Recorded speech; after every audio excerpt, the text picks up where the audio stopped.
नमस्कार आणि आपण पाहत आहात न्यूज डंका. तुम्हा सर्व प्रेक्षकांचे मी मनापासून स्वागत करतो. जनतेचे प्रश्न, प्रत्यक्ष जमिनीवरची परिस्थिती आणि नागरिकांच्या समस्या वस्तुनिष्ठपणे मांडणे हेच आमचे कर्तव्य आहे. कोणाची आंधळी बाजू न घेता किंवा कोणावरही विनाकारण आरोप न करता जे आहे तसे जनतेच्या दरबारात मांडणे हा आमचा प्रयत्न असतो. आज आपण ज्या विषयावर सविस्तर बोलणार आहोत तो विषय थेट मुंबईच्या काळजाला म्हणजेच दादरच्या त्या ऐतिहासिक रस्त्यांना स्पर्श करतो. मुंबईतील फेरीवाल्यांचे धोरण आणि महापालिकेचा कारभार यावर सध्या शहरात मोठी चर्चा सुरू आहे. चला तर मग थेट मूळ मुद्द्याला हात घालूया. मुंबईचे हृदयस्थान म्हणून ओळखल्या जाणाऱ्या दादर स्टेशन परिसरात गेल्या काही महिन्यांपासून जो काही घटनाक्रम सुरू आहे तो सामान्य माणसाच्या दृष्टीने चिंतेचा विषय ठरत आहे. एकीकडे मुंबई महापालिका, पोलीस प्रशासन आणि न्यायालयीन आदेश, तर दुसरीकडे वर्षानुवर्षे तिथे व्यवसाय करून पोटाची खळगी भरणारा सामान्य फेरीवाला. पण या सगळ्यात खरी कसरत कोणाची होते माहिती आहे? तर रोज प्रवास करणाऱ्या मुंबईकरांची आणि स्थानिक व्यावसायिकांची. आता जरा आकडेमोड आणि प्रत्यक्ष जमिनीवरची परिस्थिती समजून घ्या. महापालिकेचे अधिकारी जेव्हा उच्च न्यायालयात जातात तेव्हा आम्ही फेरीवाला मुक्त रस्ते केले आहेत आणि कारवाई करत आहोत असा अहवाल सादर करतात. मात्र नुकतीच न्यायालयाने या कारभारावर ताशेरे ओढले आहेत आणि प्रशासनाच्या अंमलबजावणीवर प्रश्नचिन्ह उपस्थित केले आहेत. पण प्रश्न हा निर्माण होतो की महापालिकेची कारवाई नेमकी होते तरी कशी? दुपारच्या वेळी जेव्हा उन्हाचा तडाखा असतो किंवा रस्ते मोकळे असतात तेव्हा महापालिकेच्या गाड्या फिरताना दिसतात. मात्र जशी संध्याकाळ होते, सूर्य अस्ताला जातो आणि दादर स्टेशन परिसरात चाकरमान्यांची गर्दी उसळते तशी परिस्थिती पुन्हा पूर्ववत होते. विशेष म्हणजे अगदी सकाळी 7 वाजेपर्यंत बिनदिक्कतपणे काही भाजीवाले आणि फळवाले रस्त्यावर मान ठोकून बसलेले असतात. सकाळी 7 वाजेपर्यंत तिथे मोठी गर्दी पाहायला मिळते. यापूर्वीही असे मुद्दे समोर आले आहेत की या भाजीवाल्यांमध्ये अनेक बाहेरून आलेले किंवा परप्रांतीय विक्रेते मोठ्या संख्येने असतात. यात काही बांगलादेशी असल्याचा संशय इथल्या स्थानिकांनी वारंवार बोलून दाखवलाय. आता इथे एक महत्त्वाचा प्रश्न उपस्थित होतो. जर न्यायालयाचे नियम लागू होतात तर ते फक्त कागदावरच्या नियमांसाठी असतात का?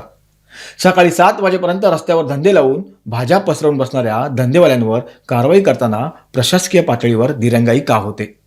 हे फेरीवाले मोठ्या प्रमाणात कचरा करतात, त्यामुळे परिसरात दुर्गंधीचे साम्राज्य पसरताना दिसते. मग यांना बसण्याची परवानगी नेमकं देतो कोण? यांच्यावर कोणाचा वरदहस्त आहे? आता संपूर्ण चित्राची दुसरी बाजू बघा. गेल्या 50 ते 60 वर्षांपासून दादरच्या छबिलदास गल्लीमध्ये आणि आजूबाजूच्या रस्त्यावर अनेक स्थानिक मराठी कुटुंबे गणपतीचे पूजा साहित्य, फुले, सजावटीचे साहित्य आणि हार तोरणे विकत आहेत. गणपतीचा सण तोंडावर आलाय. कोकणात जाणारा चाकरमानी 8-10 दिवस आधीच खरेदीसाठी दादरच्या रस्त्यावर उतरतो. आजच्या महागाईच्या काळात सामान्य माणसाला मोठ्या मॉलमध्ये किंवा मोठ्या दुकानांमध्ये जाऊन महागडी खरेदी करणे नेहमीच परवडत नाही. तो रस्त्यावरील स्थानिक फेरीवाल्याकडून 4 पैसे वाचून खरेदी करतो. मग प्रश्न असा येतो की जी कुटुंबे पिढ्यानपिढ्या या सणासुदीच्या काळात उपजीविकेसाठी रस्त्यावर बसतात त्यांना नियमांचे बडगे दाखवून हुसकावून लावले जाते. पण दुसरीकडे ज्यांच्याकडे अधिकृत कागदपत्रांची किंवा ओळखीची स्पष्टता नाही असे विक्रेते मात्र सकाळी 7 वाजेपर्यंत बिनदिक्कतपणे भाजीपाला आणि फळांचे साम्राज्य पसरवून धंदा करतात. हा कुठला न्याय? नियमांची काठी फक्त शोषिक आणि नियम पाळणाऱ्या स्थानिक माणसाच्या पाठीवर बसणार का? आता जरा QR कोड आणि बायोमेट्रिक सर्वेक्षणाच्या योजनेवर नजर टाकूया. महापालिकेने घोषणा केली की फेरीवाल्यांना QR कोड ओळखपत्र देणार, बायोमेट्रिक सर्वेक्षण करणार आणि डिजिटल व्यवस्था निर्माण करणार. त्यावर मोठा निधी खर्च झाला. पण पुढे काय झाले? न्यायालयाने स्पष्ट केले की या QR कोडमुळे कोणाला थेट परवाना मिळत नाही किंवा त्या आधारे जागेवर हक्क सांगता येत नाही. मग प्रश्न असा येतो की जो सर्वसामान्य फेरीवाला प्रामाणिकपणे कागदपत्रे गोळा करत होता, महापालिकेचे उंबरडे झिजवत होता, त्याच्या हाती नेमके आले तरी काय? या QR कोडमध्ये मोठे घपले झाल्याचे बोलले जाते. काही 0 नंबरवाल्यांनी हे QR कोड 10 ते 15 हजारात मिळवून दिलेत असा आरोप होताना दिसतोय. या QR कोडला लागणारे डोमिसाईल सर्टिफिकेट पैसे देऊन घेतले गेल्याचेही बोलले जात आहे. एकीकडे 250 ते 300 भाजीवाल्यांना माहीम परिसरामध्ये हलवण्याचा प्रस्ताव येतो. तिथे BMCच्या वरिष्ठ अधिकारी स्वतः जातीने हजर राहून पाहणी करतात. माहीमच्या रहेजा हॉस्पिटलजवळील जागा दाखवली जाते. मग तिथे काय घडते? तिथले स्थानिक रहिवासी आणि हॉस्पिटल प्रशासन विरोध करतात. इथे हॉस्पिटल आहे, फेरीवाले आले तर कचरा होईल, गोंधळ होईल आणि त्रास होईल असा विरोध होतो. मग प्रशासन तो निर्णय मागे घेते आणि त्या फेरीवाल्यांना पुन्हा दादरला आणून सकाळी 7 वाजेपर्यंत किंवा रात्रीच्या वेळी धंदा करायला अलिखित संमती मिळवून देते. पण दुसरीकडे जेव्हा स्थानिक फेरीवाला दादरमध्ये आपल्या हक्काच्या पर्यायी जागेची मागणी करतो तेव्हा त्याला महापालिकेचे अधिकारी उत्तर देतात, आमच्याकडे तुम्हाला द्यायला जागा नाहीये, तुम्ही माहीम किंवा इतर ठिकाणी जा.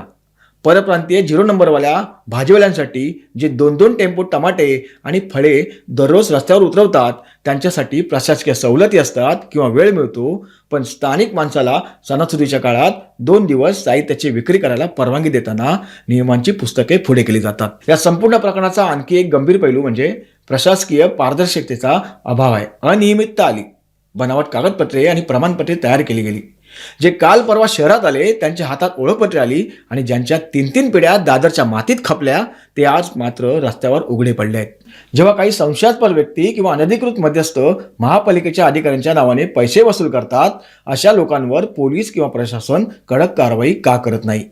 बीएमसीची गाडी रोज 9 वाजता येते, पण फेरीवाले 8 वाजता पसार होतात किंवा रात्री उशिरा पुन्हा सकाळी 7 वाजेपर्यंत ठिय्या मांडतात.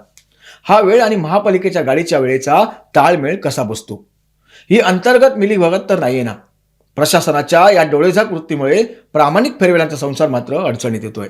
आता राजकीय नेत्यांच्या भूमिकेकडे येऊया. निष्पक्ष विश्लेषण करायचे तर सर्वांच्याच भूमिकेचा विचार करावा लागेल. निवडणुका जवळ आल्या की सर्वच राजकीय पक्षांचे नेते व्यासपीठावर उभे राहून सांगत असतात, स्थानिकांच्या आणि भूमिपुत्रांच्या हक्कासाठी आम्ही रस्त्यावर उतरू, सर्वांना न्याय देऊ. पण आज जेव्हा दादरच्या स्थानिक मराठी फेरीवाला, भाजीवाला आणि पूजा साहित्यांची विक्री करणारा छोटा व्यावसायिक आर्थिक संकटात सापडलाय, गेल्या 7-8 महिन्यांपासून त्याच्या रोजगाराचा प्रश्न निर्माण झालाय, तेव्हा हे सगळे राजकीय मंडळी कुठे आहेत? जेव्हा हे मराठी फेरीवाले लोकप्रतिनिधींकडे जातात तेव्हा नेत्यांचे एकच उत्तर असते, काय करणार? कोर्टाचा आदेश आहे. तर कोर्टाचा आदेश सर्वांना समान आहे, तर मग इतर भागांमध्ये किंवा दादरच्याच विशिष्ट भागांमध्ये सकाळी 7 वाजेपर्यंत चालणारे अनधिकृत बाजार कोर्टाच्या कक्षेत येत नाहीत का? की कोर्टाचे नियम फक्त विशिष्ट दुकानावरच लागू होतात? बोलणाऱ्याचे गवतही विकले जाते, पण न बोलणाऱ्याचे गहूही विकले जात नाहीत. अशी अवस्था आज स्थानिक फेरीवाल्याची झाली आहे.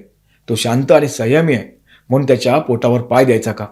तर उद्या या छोट्या व्यापाऱ्यांवर आर्थिक संकट अधिक गडद झाले तर त्याची जबाबदारी ही महापालिका घेणार की राज्य शासन घेणार? प्रशासकीय अधिकारी असोत की लोकप्रतिनिधी, बैठकांवर बैठका होतात, कागदी घोडे नाचवले जातात, 4 दिवस थांबा, 8 दिवस थांबा, सणानंतर बघू अशी उत्तर दिली जातात. पण या आश्वासनांच्या विश्वासावर मराठी फेरीवाल्याने आपल्या मुलांची फी कशी भरायची, घराचे भाडे कसे द्यायचे?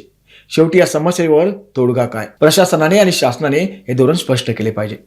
पहिले म्हणजे उच्च न्यायालयाचे जे काही आदेश आहेत त्यांची अंमलबजावणी सर्वसमावेशक, निष्पक्ष आणि पारदर्शक असावी. दुपारच्या वेळी कारवाईचे नाटक करून रात्री आणि सकाळी 7 वाजेपर्यंत बेकायदेशीर बाजार भरू देणे हा नियमांचा आणि जनतेचा अवमान आहे.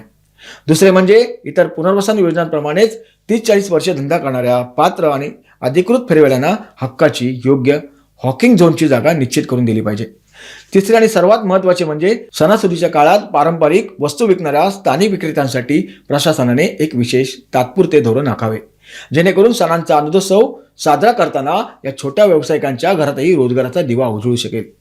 हा प्रश्न केवळ फेरीवाल्यांचा नाही आहे, तर मुंबईच्या शिस्तीचा आहे, प्रशासकीय पारदर्शकतेचा आहे आणि सामान्य नागरिकांच्या अस्तित्वाचा आहे. महापालिकेने आता तरी या परिस्थितीचे गांभीर्य ओळखावे आणि समस्येवर रोखठोक व्यावहारिक उपाययोजना करावी. प्रेक्षक हो, या विश्लेषणाबद्दल तुम्हाला काय वाटते? महापालिकेचा हा कारभार आणि फेरीवाल्यांचा हा गुंता कसा सुटू शकतो? तुमच्या प्रतिक्रिया खाली कमेंट बॉक्समध्ये नक्की नोंदवा. मी सुदर्शन सुर्वे आणि आपण पाहत होतात न्यूज डंका. धन्यवाद.